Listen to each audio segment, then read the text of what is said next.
네, 한국핵융합에너지연구원의 신기욱입니다. 저희 연구원은 지금 우리나라 핵융합 분야의 연구 개발을 전담하는 출연이고요. 저희가 이제 핵융합로에 필요한 핵심 기술들을 국내 기업하고 같이 함께 개발을 하고 있습니다. 근데 최근에 이제 정부에서 실증로를 위한 과제들을 많이 열어주셔가지고 이제 연구 현장에서도 기업분들하고 많이 이제 만나게 되는데요. 이분들이 가지고 계신 기술력이라든지 참여 의지가 굉장히 확고한데, 다만 이 핵융합 이 에너지 개발 자체가 장기 고위험 사업이다 보니까 기업분들이 좀 홀로 감당하기가 좀 어려운 상황이기도 하고, 또 공공 역량만으로도 펼쳐나가기가 좀 어려운 상황입니다. 그래서 이제 해외 사례를 보면은 1억 달러 이상 투자를 유치한 스타트업 기업들이 20곳이 넘고요. 그래서 민간 투자가 굉장히 활성화돼 있는데, 다만 저희 쪽은 한국의 이제 상황을 고려해봤을 때 민간 투자는 한 수십억 수준으로 알려져 있습니다. 그런 상황인데, 물론 이제 투자 환경 자체가 이런 격차를 만들어낸다고 할 수도 있겠지만, 또 한편으로는 정부에서 먼저 이제 선제적으로 위험을 좀 분담시켜 주시고, 또 이제 규제나 인허가 부분들도 선제적으로 체계를 좀 준비해 주시는 나라들이 좀 이렇게 좋은 상황이 되는 게 아닌가, 이런 생각이 들어서요.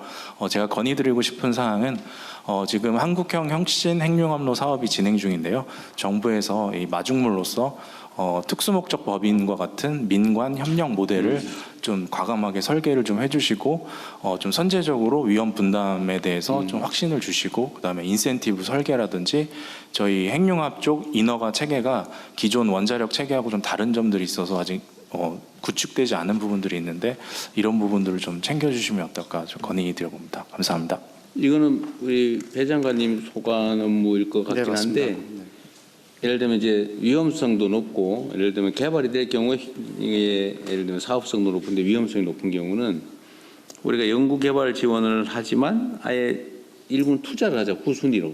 네, 맞습니다. 뭐 그런 거 지금 우리 기획하고 있는 거죠. 지금 시드 프로젝트의 목표 중에 하나가 이런 특수목적 법인 SPC를 같이 설립해서 그 리스크와 이제 책임을 같이 지자라고 하는 것입니다. 그러니까 이거는 핵융합 개발뿐만 아니라 아까 말씀하신 SMR도 마찬가지고요. 그래서 지금 실제로 예를 들어서 SMR 같은 경우 잠시만 말씀드리면은 그 SMR 선박 잠깐 보셨는데 선박 쪽에 SMR 니즈가 많습니다. 그렇기 때문에 그 부분은 좀 빠르게 달려갈 수 있습니다. 나머지 수요 니즈별로 사실 많은 기업들이 실제 개발을 하고자 하지만은 현대건설 같은 경우에 이제 우리 그 원자력 연구원과 이제 연구한 정도 수준인데, 그렇게 해서는 좀 속도가 안 나는 것 같습니다. 그래서 아예 그 특수목적 법인을 만들어서 그 속도를 내고, 아까 이정익 교수님 말씀하신 것처럼 관련된 어떤 인력도 더 육성하고 키워내고 하는 것들이 동시에 좀 진행돼야 될 것 같습니다. 그러니까 지금까지는 우리가 이제 사실 전 세계에서 R&D 예산을 가장 많이 쓰는 나라로 우리가 분류가 되는데, 올해만 해도 35조 원. 근데 계속 이건 많이 늘어날 건데요. 근데 이거를 이제 지금까지 공공 영역에서 투자, 그 연구 개발을 하거나 아니면 민간에서 하는 거를 그냥 지원해 줬는데, 우리가 이제 그 중간 형태로, 예를 들면 민간에서도 이 연구 개발 역량도 상당 정도 있고 또 수익을 위해서 투자를 하기도 하는데, 이제 위험성도 많으니까 예를 들면 공공 영역에서 지원도 하지만 그 외 새로운 유형으로 투자를 하자. 투자를 해서 성공하면 지분을 확보하고, 근데 실패하면 선순위로 우선 위험을 부담해주고, 이런 걸 하나 만들기로 했는데, 그 지금 제안하신 SPC의 형태가 결국은 소위 제3섹터 방식으로 정부가 일부 책임지고 위험은 우선 부담하고, 뭐 예를 들면 배당이나 아니면 나중에 성공했을 경우는 후순위로 지분을 취득하는 이런 방식으로 우리가 지금 기획을 하고 있는 거 아닙니까? 네, 같이 저희가 기획도 하고 같이 논의를 하고 있습니다. 네, 이거는 꼭 이 분야만이 아니고, 예를 들면 위험성이 높은데 반드시 해야 될 일이고, 민간이 안 한다면 우리 그 정부 공공 영역에서 해야 될 일인데 민간이 해주면 사실 일부 투자하는 게 훨씬 효율적이죠. 많이 할 수도 있고. 그건 뭐 꼭 이 분야 아니더라도 다른 분야도 다 그 부분을 활용하면 좋겠어요. 많이. 그리고 얘기 나온 김에 제가 아까 넘어가 버렸는데, 지금 SMR의 경우는 우리 국민들께서도 좀 이해를 쉽게 하실 수 있도록 핵심 개념이 소형화뿐만이 아니라 어디 고정된 위치가 아니라 이렇게 만들어서 가서 모듈러 방식으로 만들어서 갖다 조립할 수 있다, 옮길 수 있다. 소형화돼서 위험이 많이 적다.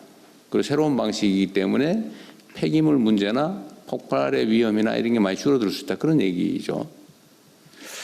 뭐 그런 걸 새롭게 만들겠다는 건데 지금 현재 예를 들면 원자력 잠수함 있잖아요. 네. 그것도 일종의 소형 원전인데 아주 오래전부터 쓰고 있지 않습니까? 네.